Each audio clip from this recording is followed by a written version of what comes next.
एक बार नारद जी विचरण कर रहे थे, तभी तीनों देवियां माता लक्ष्मी, माता सरस्वती और माता पार्वती को परस्पर विमर्श करते देखा। तीनों देवियां अपने तीर्थ और पवित्रता की चर्चा कर रही थी।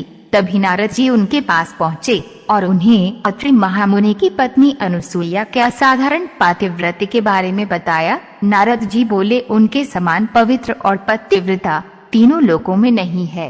तीनों देवियों को मन में अनुसूया के प्रति ईर्ष्या होने लगी। तीनों देवियों ने सती अनुसूया पातिव्रत्य को खंडित के लिए अपने पतियों को कहा। तीनों ने उन्हें बहुत समझाया पर वे राजी नहीं हुई। इस विशेष आग्रह पर ब्रह्मा, विष्णु और महेश ने सती अनुसूया सतीत्व और ब्रह्म शक्ति परखने की सोची। जब अत्रि ऋषि आश्रम से कहीं बाहर गए थे, तब ब्रह्मा, विष्णु और महेश तीनों ने यतियों का भेष धारण किया और अत्रि ऋषि के आश्रम में पहुँचे तथा भिक्षा मांगने लगे।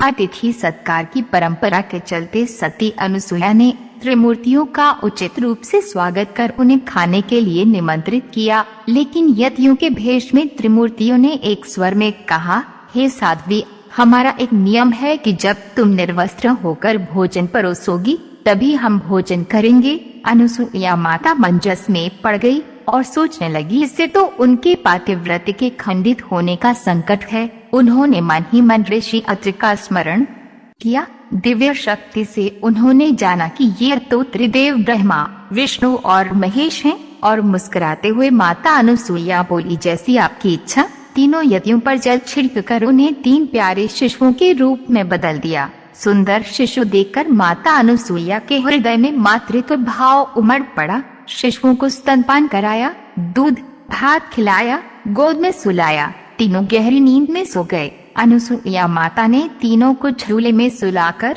कहा, तीनों लोगों पर शासन करने वाले त्रिमूर्ति मेरे शिशु बन गए। मेरे भाग्य को क्या कहा जाए। फिर वह मधुर कंठ से लोरी गाने लगी। उसी समय कहीं से एक सफेद बैल आश्रम में पहुंचा। एक विशाल गरुड़ पंख फड़फड़ाते हुए आश्रम पर उड़ने लगा और एक राजहंस कमल को चोंच में लिए हुए आया और आकर द्वार पर उतर गया। ये नजारा देखकर नारद, लक्ष्मी, सरस्वती और पार्वती आ पहुँचे। नारद ने विनय पूर्वक अनुसूया से कहा, माते, अपने पतियों से संबंधित प्राणियों को आपके द्वार पर देकर ये तीनों देवियां यहाँ पर आ गई हैं।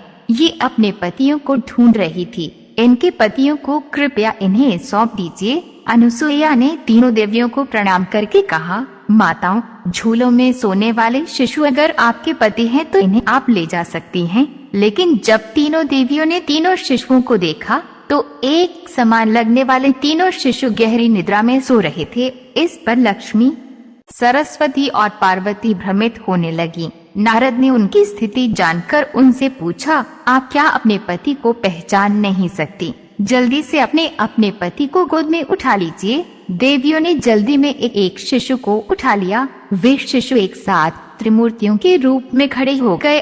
तब उन्हें मालूम हुआ कि सरस्वती ने शिव जी को, लक्ष्मी ने ब्रह्मा को और पार्वती ने विष्णु को उठा लिया है। तीनों देवियां शर्मिंदा होकर दूर जा खड़ी हो गईं। तीनों देवियों ने माता अनुसूया से क्षमा याचना की और ये सच भी बताया कि उन्होंने ही परीक्षा लेने के लिए अपने पतियों को बाध्य किया था। फिर प्रार्थना की उनके पति को पुनः अपने स्वरूप में ले आए। माता अनुसूया त्रिदेवों को उनका रूप प्रदान किया। तीनों देव सती अनुसूया से प्रसन्न होकर बोले, देवी वरदान मांगो।